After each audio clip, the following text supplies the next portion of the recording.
Olá pessoal, mais uma aula aí para vocês, um exercício de concurso, né? Bom, agora o tema é fundações. Primeiramente a gente vai trazer aí 6 questões, né? Para você assimilar os conteúdos e depois a gente vai colocando outras videoaulas. Eu estou aqui com a folha, a questão 29 do Instituto Federal de Educação do Rio de Janeiro, é a banca CESP. Eles cobrou assim: o fenômeno responsável pela perda de estabilidade do muro de arrimo representado na figura chama-se... Bom, aí na figura, eu vou colocar a imagem para vocês. Nessa figura, ele é um fenômeno de perda de estabilidade do muro de arrimo. Bom, existem 4 tipos de perda de estabilidade. Na verdade, tem mais, mas assim, os principais, os mais cobrados são esses 4.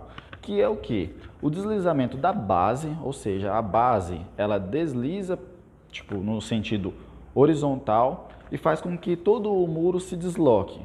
Aí também tem o tombamento, que o tombamento é o que? Ele faz tipo um giro, né? Ele gira no eixo dele, ele gira tombando o muro de arrimo, né? A força que o solo faz, né? Nesse muro de arrimo, ele faz com que tombe. Também tem a capacidade de carga inferior, no caso, né? Você dimensiona um muro de arrimo, você acha que ele vai suportar uma quantidade de carga, mas não é bem assim. Aí chega lá na hora, acaba não suportando aquela capacidade de carga, né? E faz com que o muro entre em colapso. Então, igual o desenho aqui, uma parte do muro de arrimo, o solo onde ele está colocado, ele não aguentou, cedeu, isso faz com que todo o muro perca a estabilidade e entre em colapso. Também tem a ruptura global, que é o que? Ele de uma vez só, ou ele rebaixa ou ele perde toda a sua capacidade de suporte, então faz com que ele se rompa.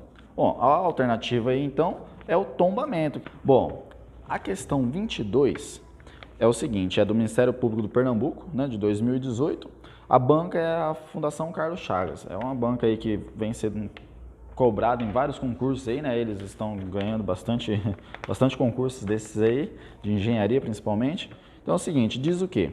É obrigatório o controle tecnológico na execução de aterros com responsabilidade de suporte de fundações em obras de construção de edificações residenciais, comerciais ou industriais, de propriedade pública ou privada, em aterros com alturas superiores a X metros e em aterros com volumes superiores a Y metro cúbico.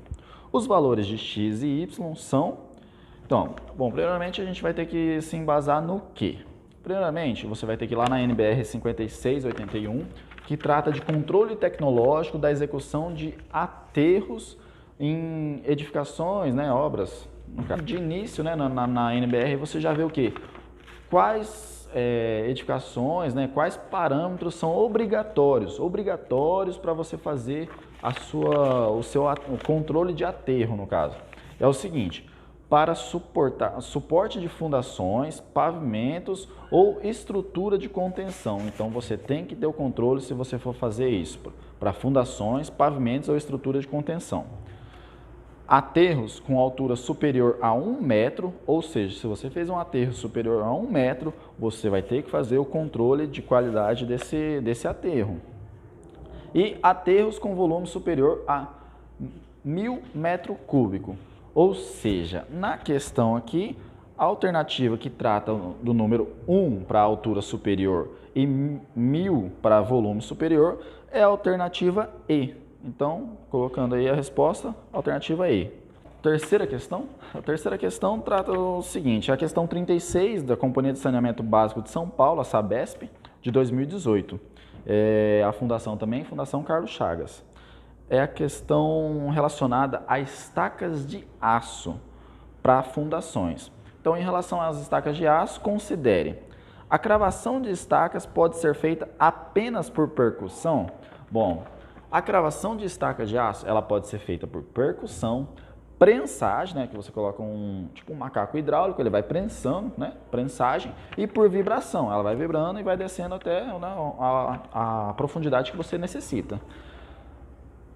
Presta atenção, a cravação de estacas pode ser feita apenas Sempre que tiver na sua questão apenas, somente, somente se acontecer tal coisa, preste atenção nessa questão, que possivelmente ela pode estar errada. Aí, no caso, nessa questão, ela realmente está errada, porque você tem 3 formas e não somente a de percussão. Aí, outro sentido, o sistema de cravação deve ser dimensionado de modo que as tensões durante a cravação sejam limitadas a 80% da tensão de escoamento do aço. Essa aí é uma questão é uma alternativa verdadeira, porque você tem a sua cravação, né, a tensão de cravação, ela tem que ser igual a 80% do módulo de escoamento, né, o FY do aço, né? Então você tem 80% disso. Mas também pode ser 90% se você houver uma medição durante a sua cravação. Mas em alguns casos, né, você já adota 80%, que é bem difícil você estar acompanhando essa medição e tudo mais, fazendo a cada cravação você está controlando isso aí, né? A gente entende que na obra existem vários outros fatores que você tem que estar atento. Então, essa é uma alternativa correta. Bom, as estacas que estiverem total e permanentemente enterradas, independentemente da situação do lençol, ou seja, se ela está para cima ou abaixo do lençol freático, nunca dispensam tratamento especial. Bom, se ela estiver acima do lençol freático, não tem por que você estar fazendo um tratamento especial dela. Se ela estiver abaixo, aí sim, você tem o quê? Abaixo do lençol freático, você tem que evitar a corrosão dessa estaca. Então, você evita a corrosão dessa estaca fazendo o quê? Uma pintura ou então fazendo uma proteção catódica nela. Então, se ela estiver abaixo, realmente, é indispensável você estar tratando ela, né, para evitar a corrosão. Mas se ela está acima, não tem por que você estar fazendo um tratamento especial. Você pode, muitas das vezes, né, ela já vem preparada de fábrica para evitar essa corrosão. Então, você não tem por que estar passando algum produto para ela não corroer, porque ela vai estar acima do lençol freático. É bem difícil isso acontecer.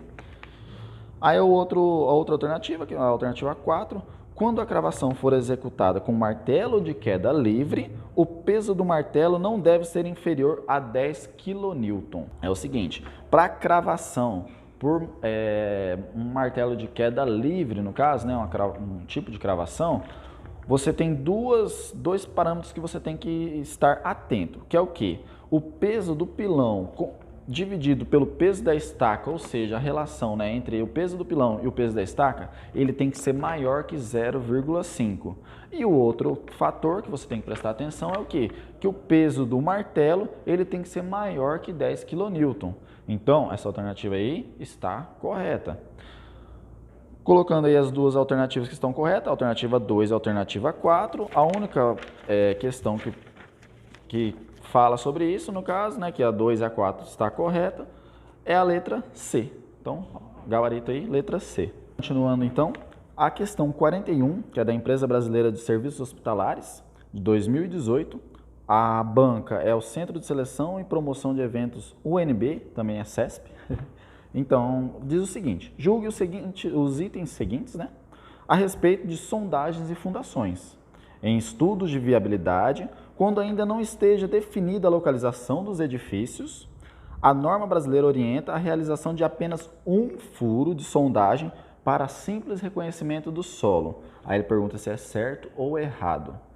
Bom, você tem o seguinte, na norma, na NBR, você tem que é necessário fazer 2 furos para a área menor de 200 metros quadrados e 3 furos para a área entre 200 a 400 metros quadrados. Então, o mínimo que você consegue fazer em uma sondagem para você fazer a sua construção do edifício são 2 furos. De qualquer maneira, o mínimo é 2 furos.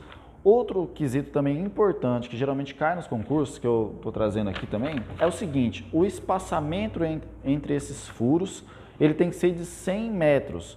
Costuma cair bastante em concurso, né, perguntando esse espaçamento. Também pergunta a quantidade de furos, mas daí isso aí é outra questão, eu acabo colocando para vocês.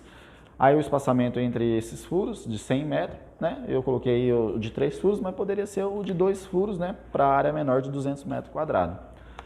A questão 42 também, né, da mesma prova, diz o seguinte: a respeito de sondagens e fundações, na identificação e descrição de amostras, o solo que apresentar duas cores significativas durante as sondagens deve ser descrito como variegado nos relatórios. Bom, aí você vai ter um embasamento, essa questão é um pouco complicada, mas é o seguinte: você tem que ter o quê?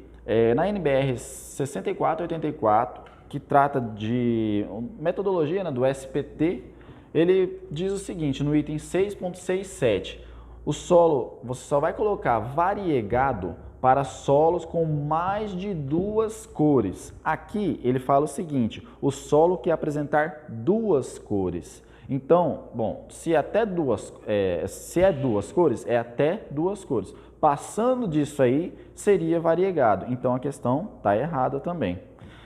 Já na questão 46, ela é da Fundação Carlos Chagas, né, da Câmara Legislativa do Distrito Federal, de 2018.